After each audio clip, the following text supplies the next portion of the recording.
Da, da, da, da. Hello, and welcome to Rich and X Gaming. That's what it feels like to start Metroid. You have to wait for that whole thing to finish every time. So we are being joined again by Jake of Streetlight Productions. That's his YouTube channel. Yep.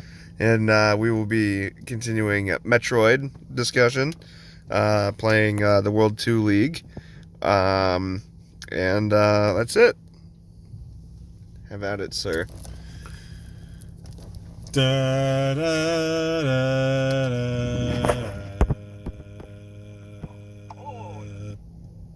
Okay, so now we're back. That's what it feels like. But there is also the victory fanfare, which is also her Smash Brothers victory theme when she wins a game. It's like bum bum bum bum bum bum bum bum bum bum bum bum bum. And it's awesome. If you are completing a 100% run of Super Metroid, you're going to hear that 100 times. Literally? Every time you get any item, it gives you that. So, because each item is worth 1% in the game, there's like a minimum, I think. Speedrunners probably turns to like 8. I'm sure it's supposed to be 12. But, yeah. So in Super Metroid, Excuse me. you kill Ridley, and he's the fourth monster on the statue that you have to kill. You find where he's keeping the Metroid baby, and you see that it's actually just a broken container, so the Metroid escaped, or they broke him out or something. At that point, you go back to the golden statue at the very beginning of the game. It breaks apart because you finally killed all 4 major bosses. Then you go back into the new Torian. They rebuilt Torian, they call them Metroids again. And this time it's maybe harder than it was in the first game. So eventually you go through, you kill Mother Brain the exact same way. Really? Oh, hold on. Or so you think. Her whole thing explodes, the brain is on the ground. Then out of the ground, from under the brain, rises this body 4 times the size of Samus. And it's like a shrieking dinosaur with a mother brain for its head. Yeah. And the music is just so unsettling in this part. And it does have a screech. And it like is dripping acid from its mouth. It's got crazy powerful attacks.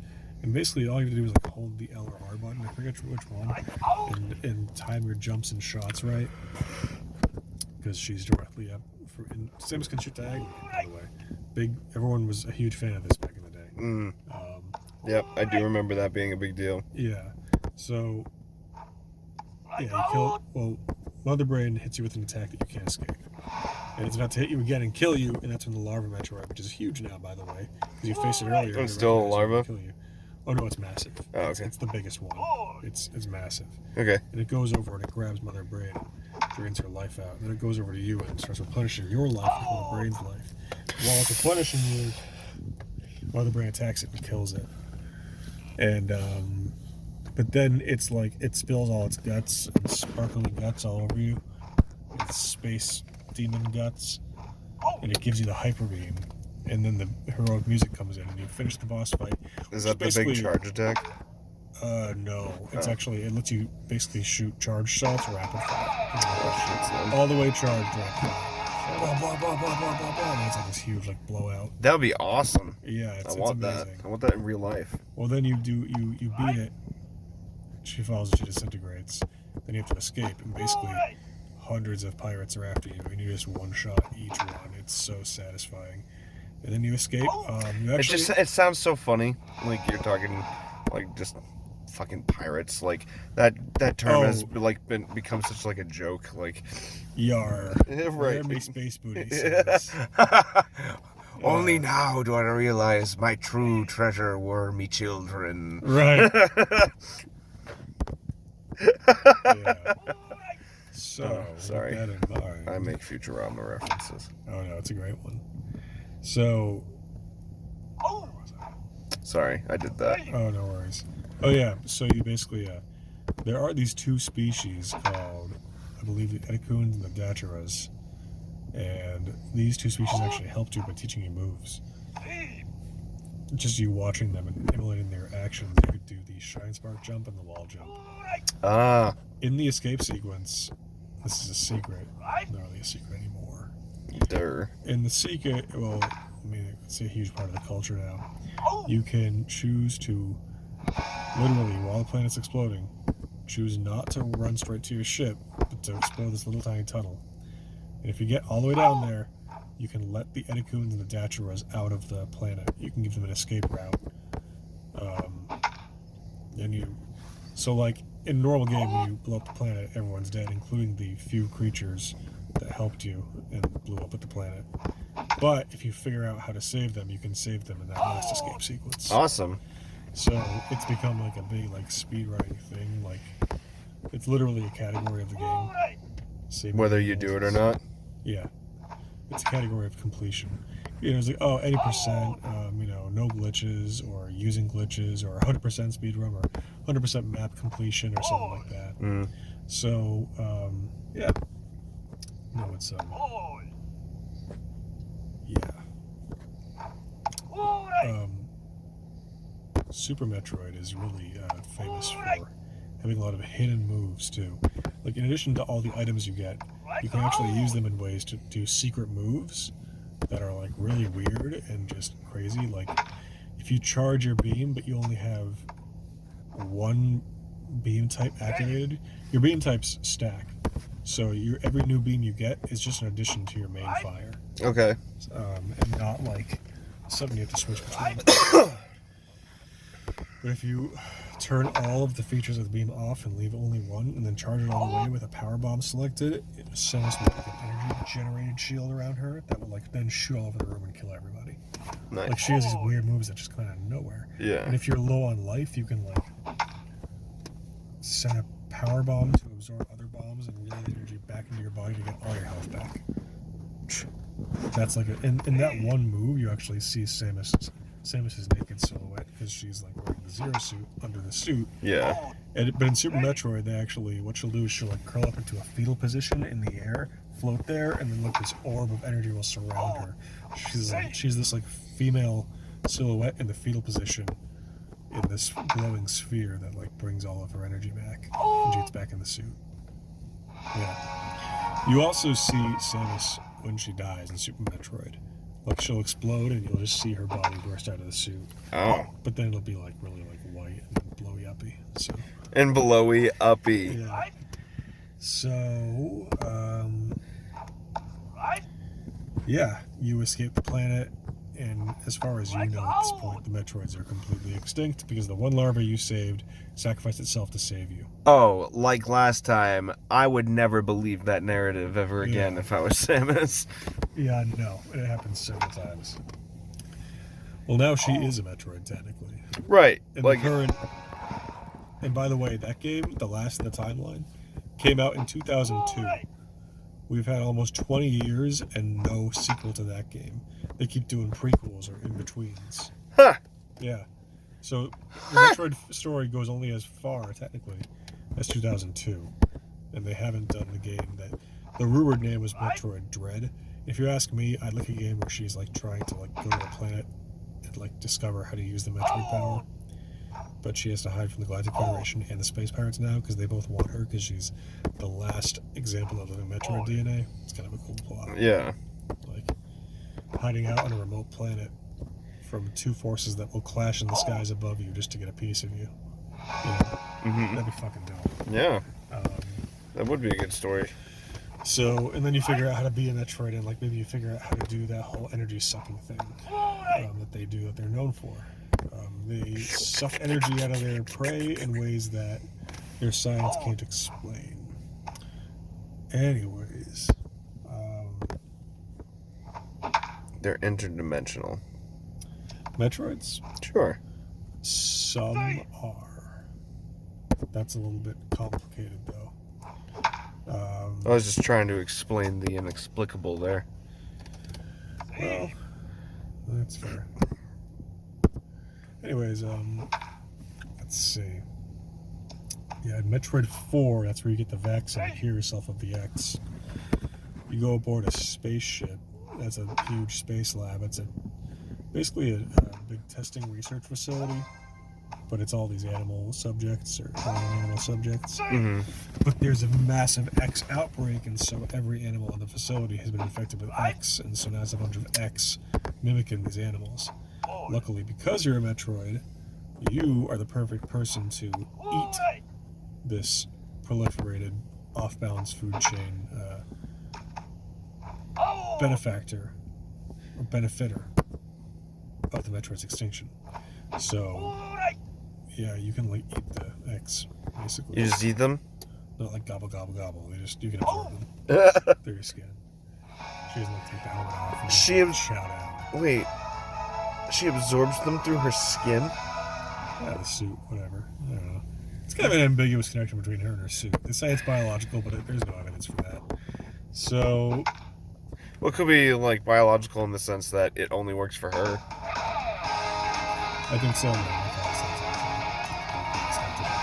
Like it's like a biological identifier. Yeah. It's only built to function with her DNA or whatever. Yeah. That makes the most sense.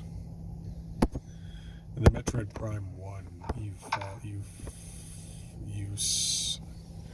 you go after a space pirate frigate, but it's a distress call. So you're like, why are they in distress? I mean, I'm not going to help them, but let's see what's up here. Right? Yeah. I'm gonna just go check it out. I'm going to take a look. And so basically, you figure out that there's a mutated being, mutated with phazon, which is a chemical. A mutated phazon. The phazon is the mutative chemical. But this parasite queen is like fucking destroying the whole ship and killing everybody. It's the first boss, and then you beat it, and then you have to escape the ship. But I shit you not, then you get caught in an explosion, which rids you of all of your powers for the most part. Oh. It's a clever way to say. What they do is they give you that first introductory gameplay with all the cool powers you'll eventually get, and then it takes them away. And you're like, you gotta earn these. Oh shit. So then you meet Meta Ridley, who's like a Metatronic recreation of Ridley, and he flies off into the planet below, and so do you. And you start to figure out that something was up with this planet, and there's a frigate over that planet because the space pirates had a base of operations here. And basically, you go through Metroid Prime 1, getting your powers back, but you slowly stumble upon more and more space pirate outposts until it becomes clear you're getting close to whatever it is they're working on here. And let me tell you, Richard, there was such a difficulty spike. It's like 2/5 of the way into the game, it feels like. But it's like you're killing bugs for the first 2/5 of the game. Then you're on the first pirate base, you're like, oh, this is awesome, this is so cool. Then you fight them and you're like, holy shit, this is an entirely different game now. You really feel like you were just like looking around and then you stumbled on something you should not have. No. It gave this great feeling of like, oh my god, you did not know if you'd survive each fight you go through. And they would just drop down from the ceiling in front of you. And they took a long time to kill. And there's this great sequence where you're in this big room, huge room, with all sorts of shit and obstacles in it. And then you get this visor, you steal their visor, and at that point, you shut down the shields and everything in the room shuts down. It is pitch black. And you start hearing the distant roars of the space pirates, and you're like, oh shit. You can't see a damn What are the space thing. pirates like? Look like? Yeah, like because they're not humans, right? They're not. Okay, so in the main Metroid series, the Zebesian space pirates, they're like giant praying mantises that are bipedal, sort of. Dude, what? Yeah. They're like giant space praying mantises with like pincer shrimp arms that they can shoot plasma cannons directly out of. They can shoot plasma out of these arms. Yeah, that shit's fucked. Oh, and they climb on walls, so they usually just stand on the walls and... Dude, these shoot space them out. pirates are some serious shit. Yeah, they're way taller than Like, Samus, too. And imagine being like afraid of bugs, Yeah. and then having to deal with bug people. Yeah, they're basically praying mantis people with like pincer arms, and they're bipedal, and they hang out on walls. They'll jump from wall to wall and shoot at you. Like, it's crazy. And they get tougher as the game goes. They're all over the game. So, and Ridley actually has 2 bodyguards that like are silver and gold. And Silver and gold, silver and gold. so the and then the ones in Metroid Prime are different. They're a different race of space pirate. I don't know what the hell they're called. I call them like the Talon Pirates because that's the planet they're working on. But they're like these beastly sort of like, they're like bugmen, but they're more leathery skinned and they roar like a beastly roar. Oh. And basically they have a laser cannon on one arm and they have a knife on the other arm. So they're either shooting you or stabbing you, depending on how close they are. Wow. And they'll usually, like, here's the thing. When you walk into a room, you hear the music, lets you know they're there. And you're just looking around, and there's one on the wall waiting for you, waiting to drop down. Like, you like look high up in the air on the wall, and you see them, and you're like, oh my god. Because you know when you get near their position, they'll attack you. They'll swoop down on you. But they don't know that you can see them. So, basically, this room darkens, but you just got the heat-seeking visor. And you hear their roars, and you're going to hear them coming down the stairs, because you're at the bottom of a giant staircase, basically. Okay. You start to hear them coming down the stairs after you. It's pretty terrifying. You turn on the Would... Are you at their base, or like... You're at their little outpost in a snowy area of the planet. Yeah. Would creatures that are able to like walk on like walls and ceilings really build themselves stairs? Like, wouldn't they just have smooth, like a flat surface even on every floor? Like it would be a slide, because they don't need the stairs. They just stick to the surface. Yeah. Like I mean, obviously we'll never know how a bug would build a building, but it wouldn't need stairs, would it? No, it would not. But I think that they don't obviously want to use that much energy, perhaps. They're just like, because they do run around things. Like, they'll come down walkways. They won't just move via walls. They'll run. Well, I'm just saying, like, they have that ability. So, like the fact that having to take actual steps like that in order to go up and down isn't actually necessary physically for them. Yeah, that's true. Well, anyways, they have that look about them. And they make bigger ones, Omega Pirates and Elite Pirates. They have these awesome flying pirates that are like, just like on jetpacks. They shoot missiles at you. They shoot you. They always appear in pairs. So there's always two of them to face. And let me tell you, when you do kill them, their last thing will be to kamikaze you. So they'll start falling towards you and they'll explode. Oh. They suck. Yeah, they're assholes. So when you know they're close to dead, you have to like find cover because they will go right for you. Fucking assholes. And it's insane. Like, anyways, eventually you find different pirates that are even harder to take down. Eventually, this all leads to you discovering things about the planet that, it did it again.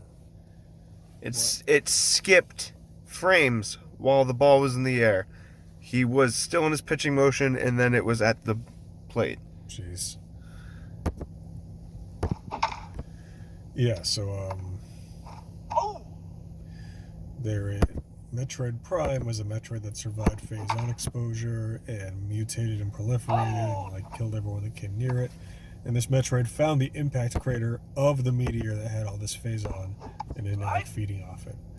And the Chozo that used to live here sealed off the meteor with a temple with their, like, crazy religious science abilities. And so you collect all their artifacts and figure out what's going on. And you learn the space pirates found the crater and tried to, like, get in, get all the phase on. So you're the first to get in, but as soon as you open the door, so to speak, Ridley attacks you. And you fight Ridley on top of this temple, then you beat him, and the statues actually turn on him and shoot lasers at him. It's a religious site. They just know he's bad. They just kill him. So then it allows you access to the impact crater. And there you fight all the impact. You get into like the deepest part of the phase on. You fight Metroid Prime, and it's got a big exoskeleton made out of collected space pirate junk. And then you kill that part. I thought you were gonna say like made out of space pirates. I was like, this is fucking brutal, but. Well, no, it's only using its junk. Well, that's the thing. So you kill this thing finally. Then you escape the planet, obviously. And if you beat the game like 100% or something, it'll show you the pool of phase-on it melted into. And then out of the pool of phase-on just comes like a black lookalike of Samus's hand. And it grows an eye on top of the hand. Oh, Jesus. And the eye looks around. Yeah. Eyeballs where they don't belong are weird. Yep. And then that's obviously Dark Samus. It's copying you because it sees you as the epitome of strength because you beat it. Clearly. And that's where Metroid 2 comes in. Samus responds to a distress call from a Galactic Federation this time. And they are on a planet that is currently phasing between two planes of reality. Oh, so that sucks. So, yeah. Oh my god, imagine that. One of the phases, the air is toxic. Oh, that's lovely. So the creatures come from this place. It's like one is basically light world, dark world. Samus gets there, learns of the fate of the crew. They all get attacked by dark world creatures that made a raid on the light world. And she has to go back and forth through the dark and light worlds to progress. And she has to save this ancient race because the Phazon did this to their planet. It's like this mutating phasing chemical. So at the same time, Dark Samus has followed you there and is taking the Phazon from this planet because anywhere with Phazon on it is on Dark Samus's radar because it feeds on Phazon. Gotcha. And it takes all your power-ups at the beginning of that game. You have to fight all the Ing. The bad guys are called the Ing. I-N-G. And the good guys are called the Luminoth. And basically everything in the dark world is a perversion of something in the light world. So Metroid Prime 2 is actually known for being unexpectedly very difficult. Like really friggin' hard. Like brutal at some parts. Not fun anymore. Yeah. That was true of Mario 2 as well. Yep. Well, I think they found their line because Metroid 3 is the easiest one. It's a lot of fun, but it's really easy. Gotcha. But it was the first game to feature shooting with the Wiimote. So Metroid Prime 3 is the first game to have the Wiimote. You point it at the screen and it shoots. Well, there was that much time between Prime and... Prime 3? Yeah. Prime 3 was 2007. Prime 2 was 2004. And Prime 1 was 2002. Oh, it doesn't sound that long when you say the numbers, but I'm like living through the GameCube being new and then the Wii being new. Right. And like, yeah. I bought my N64 because it was on sale because the GameCube was about to come out and I had no idea. But that's fine because now I have an N64. Yeah, well, that's pretty much the Metroid story. Oh, wait, sorry. When you phase out the dark world of this one planet, it goes away forever after you beat the Emperor Ing. But then Dark Samus cuts you off at the exit before the dimension shatters. So while the dimension's falling apart, you fight Dark Samus. Eventually you kill her, or so you think. And then you escape the dark dimension, and you're a hero. And the third game is the first game to ever feature, like, real cutscenes with other people. Because basically... you learn that Dark Samus is somehow in control of the space pirates now. Like, she leads them. Ta-da. What the fuck? And, like, what's going on? They've put these big seeds in all these planets, and it turns out there's, like, 5 more planets with these seeds in them. Like, each of these planets would be a full game in Metroid 1 or 2. Now there's, like, 5 of them. And you have to figure out what she's doing. And then Dark Samus corrupts you and all your bounty hunter allies. So... you're corrupted, you have to use the corruption of your biology to your advantage in the game by juicing yourself up a Phazon and releasing it into big, powerful weapons. That would in turn take your health. But all the other bounty hunters get corrupted too, and they all turn bad over the course of the game. And you have to kill them. Literally, you go on a rescue mission for the first one, and he turns out he tries to kill you because he's infected. So, on each planet, is one of the hunters waiting to kill you. Like, it's a sad surprise when the first one attacks you. Like, oh no, they got him. The second time, it's like, well, this is really unfortunate. And then by the time you go to the third planet, the commander's like, look, we expect that this hunter is compromised. Yep. So look out for her. Like, she's the shapeshifter too, as the last one, so. That's the worst thing. Also, we don't know who the hell she is. She could be anybody. And of course, you get a distress call from a commando of Galactic Federation. You save the commando, and the commando tries to shoot Samus, and Samus is like, look, I know who you are. I came here to kill you. Yeah. Like, this wasn't like you didn't trick me. I came here to kill you. Right. I didn't think this is actually a distress call from a Galactic Federation. You're faking it. Why would you do that? So, eventually you do kill her. You get the, I believe you get the gravity suit, gravity umbrella suit, something like that. Protects you from acid rain. That's what's important. And, Something about gravity protects you from acid rain. I think it was called the shield suit. No, that's dumb. The hazard shield. That's what it's called. Huh. Sorry, but it's like a no. Samus isn't like carrying a fucking Mary Poppins parasol. Walking through the game. Spoonful of sugar makes the medicine go down and the pirates die. In the most delightful way. Yeah, so Metroid Prime 3, you have all these different planets, and there's a seed in each one, and you basically streamline the process of killing the seed at this point. And yeah, you fight Ridley again. He's phase-on mutated this time. You fight Ridley a lot. There's an X mimicking Ridley in Fusion. There's the Cyber clone in Prime. There's the Research Station clone in Other M. And there's the straight-up clone in Super Metroid. Ridley has been cloned like 6 times 6 different ways. Huh. One's from a mimicking species. I was gonna say, like, are they all the dragon? Yeah, they're all the dragon. Oh, really? Yeah, they're all Ridley. Okay. So it's Ridley. In Super Metroid, you see clone Ridley. Then in Metroid Prime, you see cybernetic android brought back from the dead Ridley. Then in Mecha Fusion, Ripley. Yeah. So we're on 3 Ridleys now. Oh, I said Ripley. Oh yeah. I fucked up. Oh, it's okay. So there's 3 Ridleys now. There's original, there's clone, there's meta. And then there is Ridley X, which is the X parasite mimicking Ridley. And there's the Other M clone. There's the Other M one, where Ridley's just brought back by human scientists. And the 6th one is Meta Ridley actually does. It comes back as Omega Ridley. And that's the phase-on Ridley.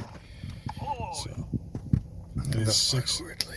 That's original Ridley and then 5 clones, each cloned in a creatively different way. It's not just like the same person cloned every time, same thing. Well, Omega implies he's the last one. Yeah, they thought that for a while, but that turned out not to be true because then there's Proteus Ridley after that. So Was he chronologically after that, or just game-wise after that? I am not sure if Nintendo recognizes the Metroid Prime games as part of the official canon because the Metroid Prime games were all made by Americans.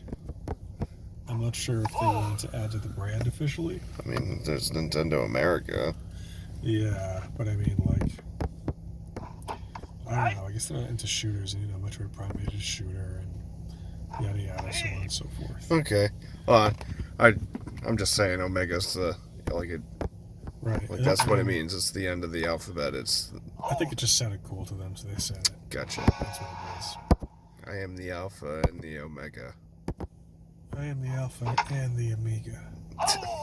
Amiga? That's a DBZ reference. Well, DBZ abridged reference, that YouTube show. Yeah.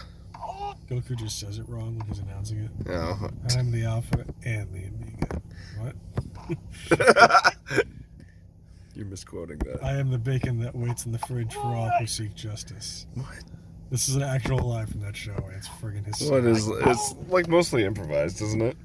Oh yeah, it's like a Mystery Science Theater would have been. If Mystery Science Theater loved Dragon Ball Z and got to parody it, this is what they did. Because it's clearly all out of love, but they really go fucking hard. Like I mean, I've watched a lot of it, but I was drunk. Oh my god, so funny. Anyways, Metroid. Yeah, in Metroid Prime ends with you finding the planet. The rogue planet that's shooting its seeds out everywhere, and then you go into the core, and you, like I said earlier, the Metroid Other M is lame. That's where you have to follow orders. Metroid Fusion, you're being guided by a computer the whole time, but also on this space station is sort of a minotaur in the maze, in that Samus has an X that's mimicking her. Excuse me. and that's called the SA-X, and it's mimicking Samus, and it's following her throughout the base. The Sax? It's SA-X. I'd still call it the Sax. We all called it the SAW-X. I think it was pronounced the SA-X, but SAW-X just sounded really ominous. So, and it was, because like every time I walked in the room, you were fucked, because you're a Metroid now. Oh, you were fucked, really? Well, you're a Metroid now, Metroid Fusion, and the SAW-X is copying old Samus, and old Samus has the Ice Beam, which now more or less kills you instantly. Oh, shit. And their only weakness is being frozen. So this old version of you're like a crazy blue mutated Samus in this game, but there's a creature who looks like old Samus, like orange and red Samus, walking around trying to kill you. And they have to let you freeze it. Excuse me. So they make concussive missiles that freeze on impact. And that's because it doesn't work with your suit biology to have a cold weapon unless it's already encased in something else, like safe distance. So, yeah, you get those. Eventually, you do fight the SAW-X. It locks the door, and you have no choice but to fight it. And then it runs away from you, and you say, fuck it, and blow up the ship. You blow up the ship, and the Omega Metroid blocks your exit. And the SAW-X is an X, so it goes out to fight the bigger Metroid because it's a bigger threat than you.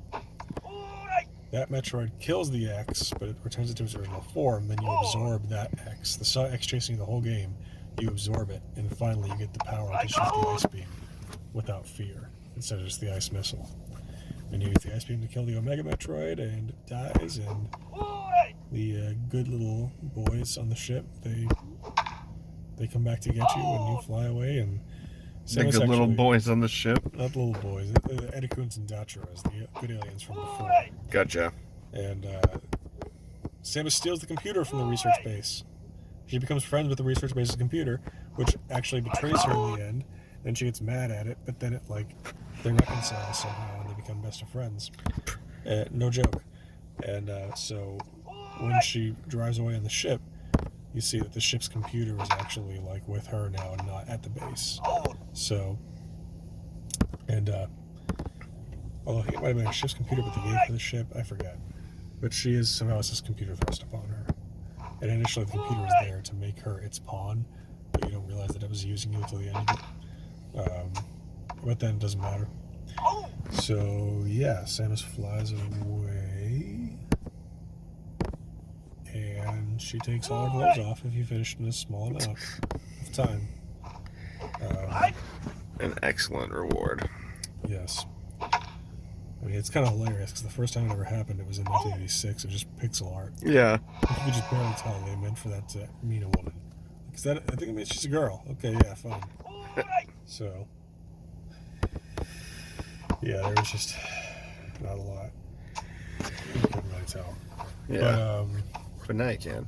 Yeah, you definitely can now.